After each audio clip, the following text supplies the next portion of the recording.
Bonjour, j'espère que vous allez super bien.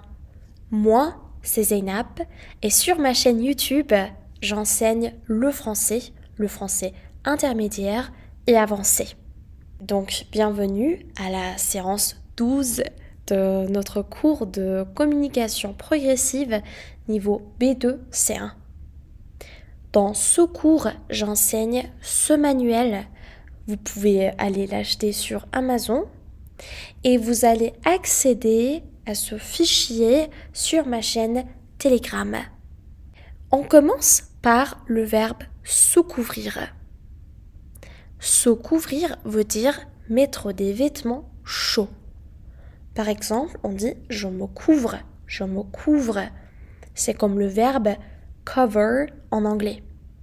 Le verbe s'emmitoufler, s'emmitoufler veut dire se recouvrir totalement de vêtements chauds. Ou même on dit être emmitouflé, être emmitouflé. Être en nage, qui veut dire transpirer beaucoup, transpirer beaucoup. Transpirer, le verbe transpirer veut dire to sweat en anglais, à l'arcade en persan. Une chute de neige, une chute de neige. Faites très bien attention à la prononciation du mot chute. Donc on a la lettre U, une chute de neige, qui veut dire la quantité de neige qui tombe du ciel. Une chute, c'est ce qui tombe. Une chute. Une avalanche. Ça, c'est une avalanche, qui est en fait un écoulement soudain et rapide de neige. Une avalanche, c'est féminin, donc faites très bien attention. Une avalanche. Une terre aride. Une terre aride. Aride veut dire sèche. Donc on peut aussi dire une terre sèche. Un climat, même une chaleur torride. Torride veut dire très chaud et intense. Un climat torride, une chaleur torride. Et quand il fait froid, il y a plusieurs manières de dire cela. On peut dire une forte gelée. Une forte gelée. Il gèle. Ou on se gèle, qui est une expression familière. Ou même on dit ça caille.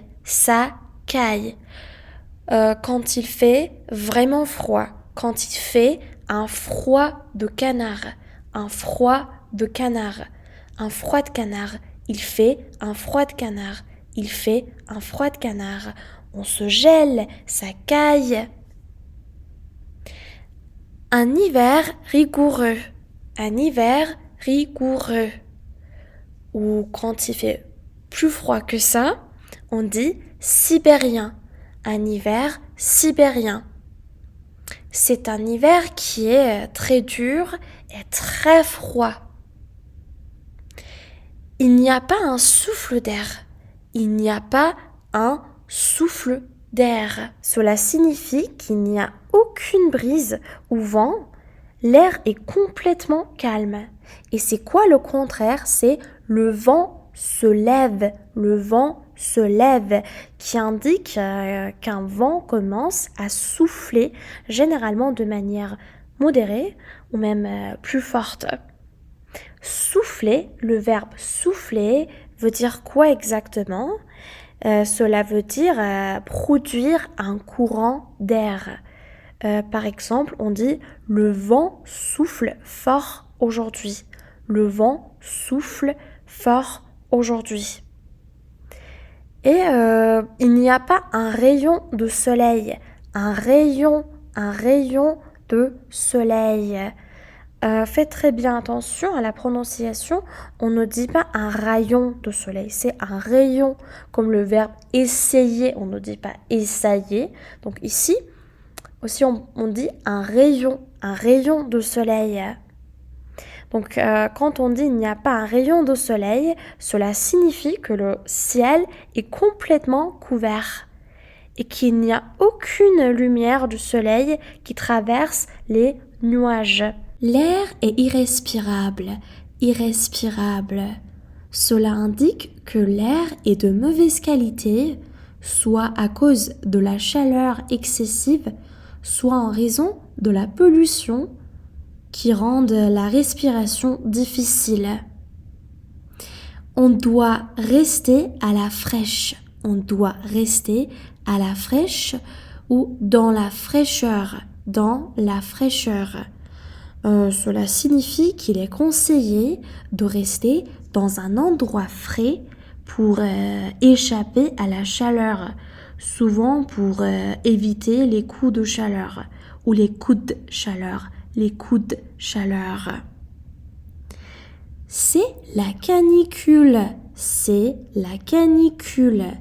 La canicule est en fait une période de chaleur extrême, souvent avec des températures très élevées pendant plusieurs jours. Une température au-dessus. On peut aussi dire au-dessus. On a la lettre U. Au-dessus. Ou en dessous. Dessous. Sous et su. Ou U.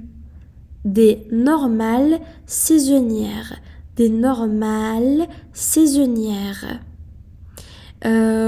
Au-dessus des normales saisonnières signifie que la température est plus élevée que la moyenne attendue par cette période de l'année.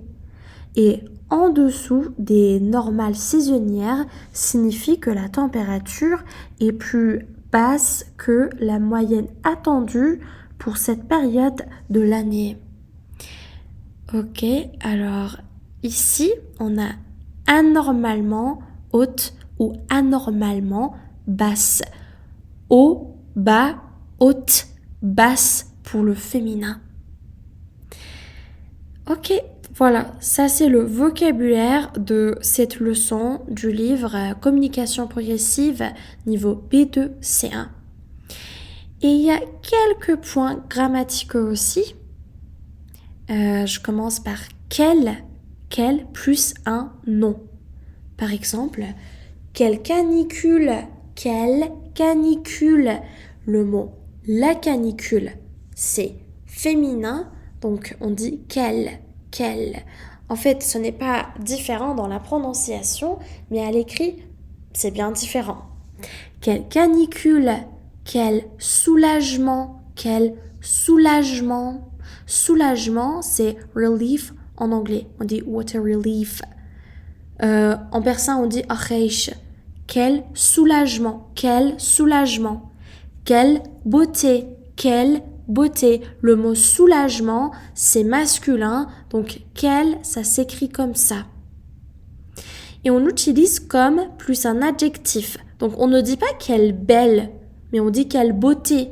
Parce qu'il faut employer un nom après. Et quand on veut employer un adjectif, on utilise comme.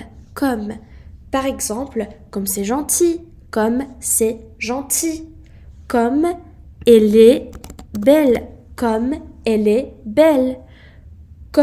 tu es adorable, Et de manière un peu familière, on utilise qu'est-ce que à la place de comme.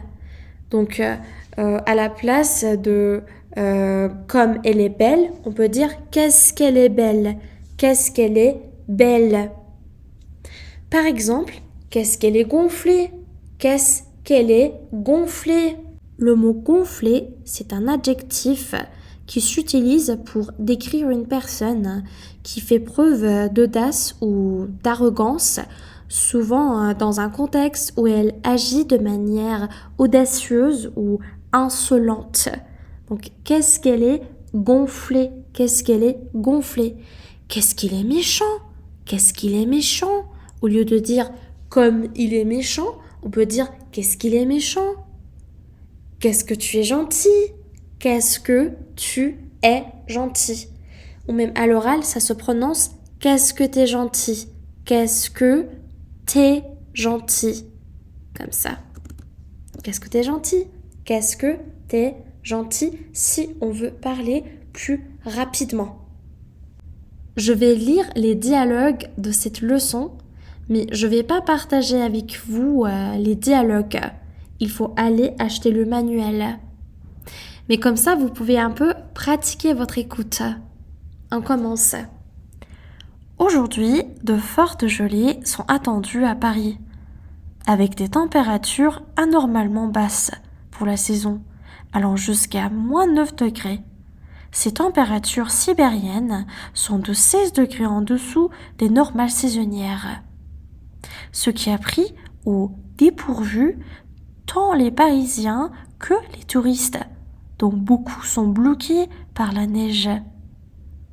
De la neige et -29 degrés au mois de mars, quand je pense qu'il y en a qui se plaignent de la chaleur en été. On se gèle. Il faut bien te couvrir, mon chéri. Oui, ça caille. Regarde dans la rue, tout le monde est emmitouflé. Emmitouflé. On se croyait en plein hiver. En plein hiver. Oui, je sais très bien que le mot se prononce plein. Mais lorsqu'il s'agit d'une voyelle après, ça se prononce pleine, en plein hiver. Au nord de l'Europe, il n'y a pas un rayon de soleil. L'hiver est particulièrement rigoureux. Dans les Alpes, des chutes de neige se produiront sur les massifs au-dessus de 800 mètres d'altitude. La région est en alerte rouge avalanche. Ok, j'espère que vous avez très bien compris le dialogue. Je vais vous lire de manière un peu moins rapide et comme ça vous allez tout comprendre. Aujourd'hui, de fortes gelées sont attendues à Paris avec des températures anormalement basses pour la saison, allant jusqu'à -9 degrés. Ces températures sibériennes sont de 16 degrés en dessous des normales saisonnières, ce qui a pris au dépourvu tant les Parisiens que les touristes, dont beaucoup sont bloqués par la neige. De la neige et -9 degrés au mois de mars, quand je pense qu'il y en a qui se plaignent de la chaleur en été, on se gèle. Il faut bien te couvrir, mon chéri. Oui, ça caille. Regarde dans la rue, tout le monde est emmitouflé. On se croyait en plein hiver, au nord de l'Europe. Il n'y a pas un rayon de soleil. L'hiver est particulièrement rigoureux. Dans les Alpes, des chutes de neige se produiront sur les massifs au-dessus de 800 mètres d'altitude. La région est en alerte rouge avalanche. Avant de lire le dialogue suivant, je vous parle de la signification des verbes supporter et crever. Le verbe supporter veut dire tolérer, endurer, comme tolerate en anglais ou tahammul kardan en persan. Ce n'est pas un synonyme pour le verbe soutenir. Par exemple, Quand on dit « je ne supporte pas la chaleur », cela veut dire « I can't tolerate ». Je ne supporte pas. Ou en persan, on dit « nemitunam tahammul konam », la chaleur. Et le verbe crever veut dire mourir.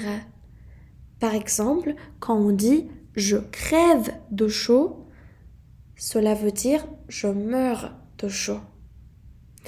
Ok, on commence. Quelle canicule! Il fait une chaleur insupportable. J'irais bien visiter le village, mais il fait trop chaud. Le mieux rester à la fraîche. Regarde, il n'y a pas grand monde à cette heure. On crève de chaud. On est en nage. On est en nage. Ce n'est pas le moment de sortir. Je comprends pourquoi la terre est si aride. Il n'y a pas un souffle d'air. Je sais que le climat est torride, mais c'est quand même plus dur que d'habitude. Vivement que le vent se lève, l'air est irrespirable. Quelle canicule! Il fait une chaleur insupportable. J'irais bien visiter le village, mais il fait trop chaud. Il vaut mieux rester à la fraîche. Regarde, il n'y a pas grand monde à cette heure. On crève de chaud. On est en nage. Ce n'est pas le moment de sortir. Je comprends pourquoi la terre est si aride. Il n'y a pas un souffle d'air. Je sais que le climat est torride, mais c'est quand même plus dur que d'habitude. Vivement que le vent se lève. L'air est irrespirable. Merci d'avoir regardé cette séance de notre cours. J'espère que cette leçon vous a été utile et à la prochaine séance. Au revoir.